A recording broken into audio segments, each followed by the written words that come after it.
सभी 10वीं के जो पास किए विद्यार्थियों को मेरी तरफ से हार्दिक शुभकामनाएं। अब आप लोग 11th में आ गए हैं, अच्छी तरह पढ़ाई कीजिए। अब हम 11th की पढ़ाई शुरू करेंगे।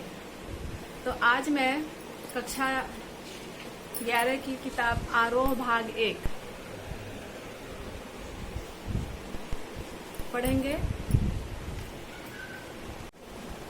आज हम गद्य विभाग का पहला पाठ नमक का दारोगा पढ़ेंगे, जिसके लेखक मुंशी प्रेमचंद हैं। उनका परिचय इस प्रकार है। उनका जन्म 1880 ईस्वी में लमही नामक ग्राम में हुआ था। इनकी प्रमुख रचनाएं सेवा सदन, प्रेमाश्रय, रंगभूमि, निर्मला, कायाकल्प, गबन, कर्मभूमि, गोदान, उपन्यास है।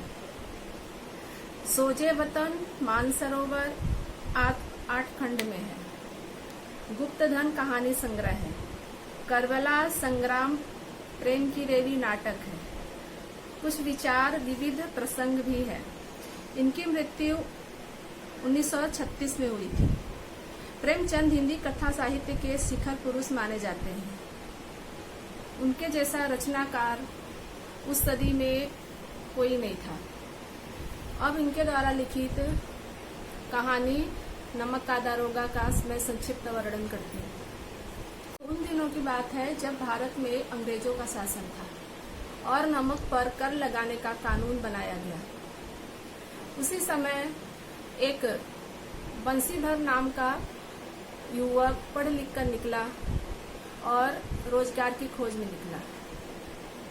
उस समय जो नमक का कानून का दारोगा होता, उसे ऊपरी आमदनी बहुत होती, जिसके कारण बड़े बड़े ओहदेदार भी इस पद के लिए लालायित रहते थे।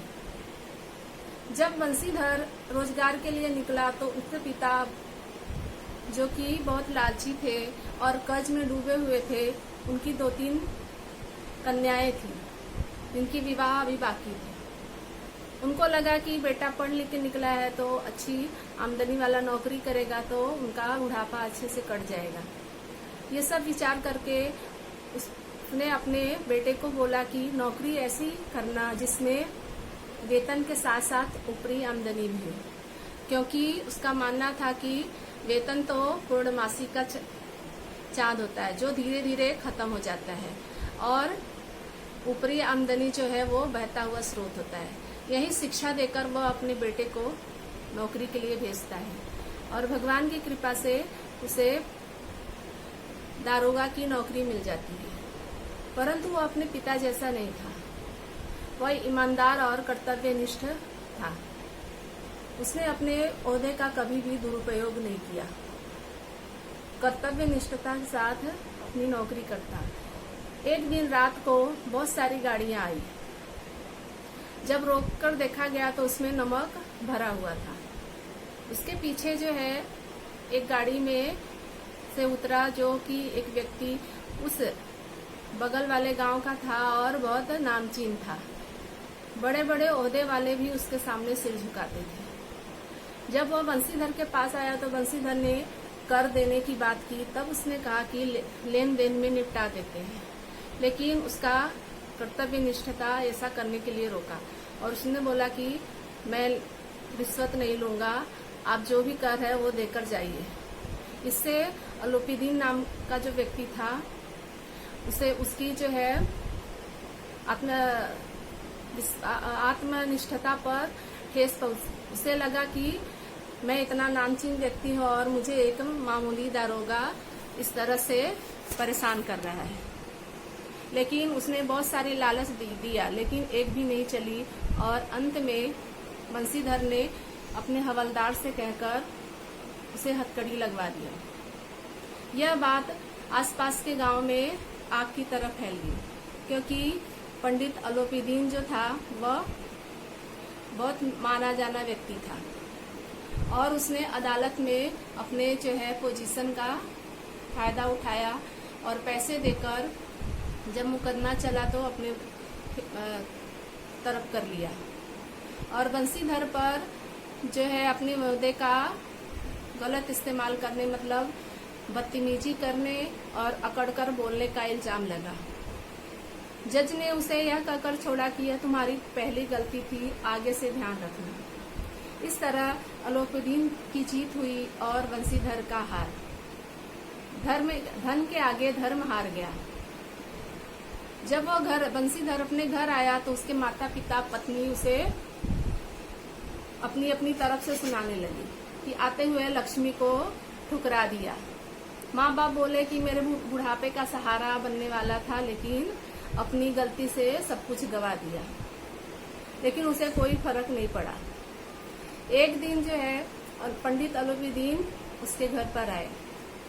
उसे लगा कि फिर वह उसके पिता को खरी खोटी सुनाएंगे। वह जो है मन में विचार कर लिया कि अगर वो ऐसा किए तो मैं उन्हें आज छोड़ूंगा नहीं। लेकिन हुआ इसका उल्टा।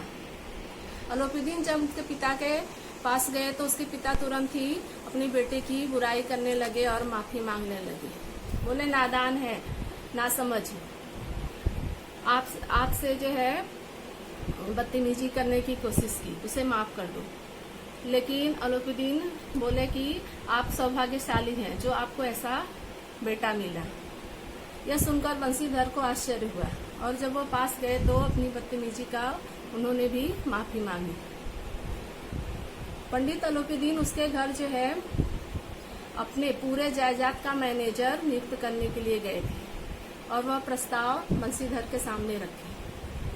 बंसीधर बोला कि मैं इस कार्य के योग्य नहीं हूँ, इसमें अनुभव की जरूरत है, मैं अभी इस लायक नहीं हूँ। परंतु पंडित अलोपीदीन बोले कि तुम ही इस योग्य हो, तुमने जो ईमानदारी कर्तव्य निष्ठता दिखाई उससे मैं बहुत खुश हुआ और मेरे इस जायदाद की देखरेख करने वाला तुमसे अच्छा कोई नहीं होगा। बंसीधर ने बार बार मना किया, लेकिन पंडित अलोपीदीन बोले कि मुझे वहीं दारोगा की तरह काम करते हुए तुम दिखने चाहिए, जिस तरह तुमने निडर होकर नदी के किनारे मेरी एक न सुनी और सच्चाई का साथ दिया। लाचार होकर बंसीधर उनके प्रस्ताव को स्वीकार कर लिया। इस कहानी से हमें यह सीख मिलती है कि कर्तव्य का रास्ता और ईमानदारी का कितना भी कठिन हो, भले ही एक पल के लिए उसमें हार हो, लेकिन लंबे समय के लिए उसमें जीत निश्चित है। धन्यवाद।